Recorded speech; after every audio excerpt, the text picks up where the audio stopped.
Hello there. Hi there. How you doing? Are you John? I am John. How are you? How do you say your second name? I'm sorry? How do you say your second name? Oh, my second is Lovi. Although Lovi. some say Lovey, my family is split. I think there'll be a civil war in the next 20 years amongst the Lovies and the Lovies, but I go by Lovi. Well, Lovies is in England. If you talk about a Lovey, it's an actor. They call actors Oh, Lovies. Because hello, oh love, no. hello, love, how are you? So if I you're a see. Lovey, Okay. you're an actor. But you're like Bon Jovi, you're John Lovey. Yes, John Lovey. But if it'll cause a career change, I could go by Lovey as well. So I'm always open to new things. Where are you at the moment? I'm over in around the Detroit area in Michigan. All right. So more around here. How's coronavirus there? It peaked and now it's falling off. So it was pretty bad at first, but there's been a lot of isolation orders and stay at home. So it's starting to pick up again. But I don't think we're going to overwhelm the hospital systems. So I actually work in the hospital system. So and I've been on and off the coronavirus team. So we're seeing that it's much more easily managed, and we're learning a whole lot more about it. So. Well done, you. Oh, gosh. Thank you. So you're not working from home. You're having to go to hospital. Yes, yeah. So I have this weekend off, and then I go back to it tomorrow, actually. Well, I hope you've got a lot of PPE. I do. I walk around in the hazmat suit. It's like I'm doing a moonwalk each time I enter into a patient's room, so it works very well. So, well, it's quite an honor to meet you, to see you. To be honest with you, being a doctor is actually, I ascribed a lot of my inspiration from growing up and watching Doctor Who and realizing that I could solve, you could solve problems with your wits and with using your intelligence and problem-solving techniques. It was a great role model growing up. So it's really kind of an honor to meet you because like I say, ascribed a lot of my inspiration on how I like to approach things in problem solving based upon the show. Oh, wow. To have a real doctor saying that to a fake doctor is quite an honor for me. So real doctor, you're the one I salute.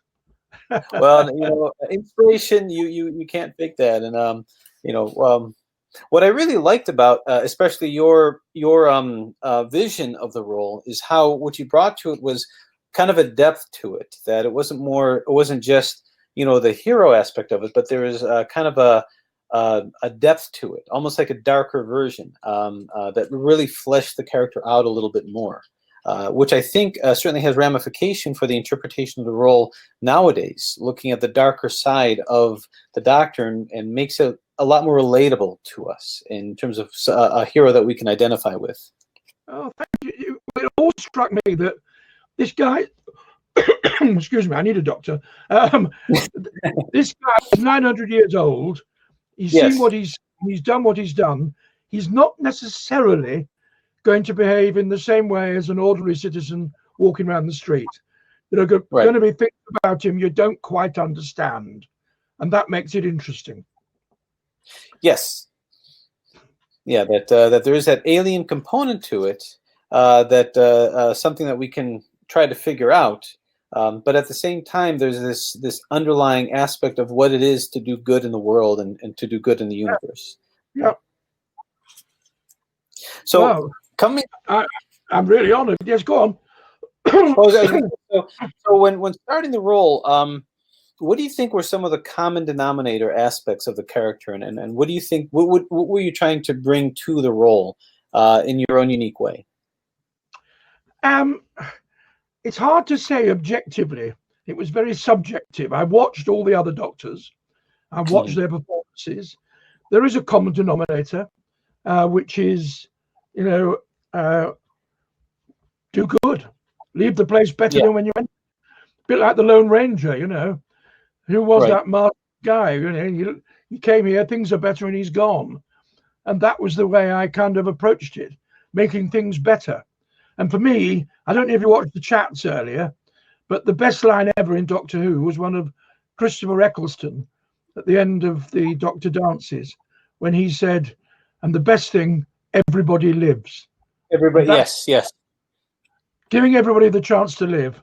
And that's what the doctor's trying to do.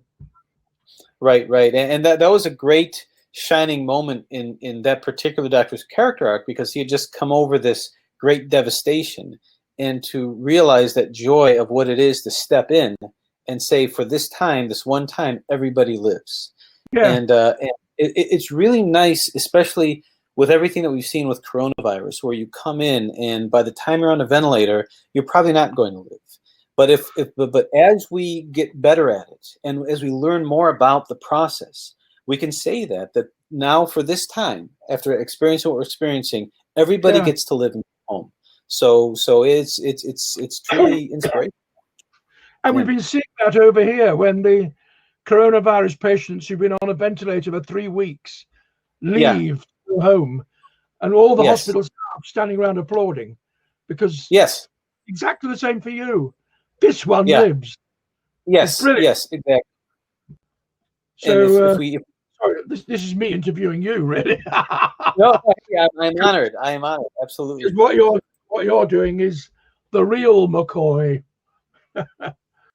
Well, it's definitely a team. It's definitely a team effort. And the other thing you brought to the role was this renegade aspect of doing good, but going kind of against the grain of what the classic modality is, and to sort of always have that bite and always ask the question, like you say, leave the place better than when you started, but ask, what can I do different, and what can you do more that hasn't been done by the powers that be so far? And that's what the doctor's always been. Good, but good in his own way, against the grain if need be. That renegade aspect. Do you have the expression jobs worth in America? People who are jobs worth, more than my job's worth, that he doesn't do. He's not a bureaucrat. He doesn't tick any box. He does the job. Absolutely. And that's been my inspiration, and that's why I don't do administration. I just do patient care. So brilliant. I thank you for that. Thank you very much indeed. And keep doing it. Thank you. Absolutely. It's been an honor. Thanks so much, Colin. Thank you. Thank you.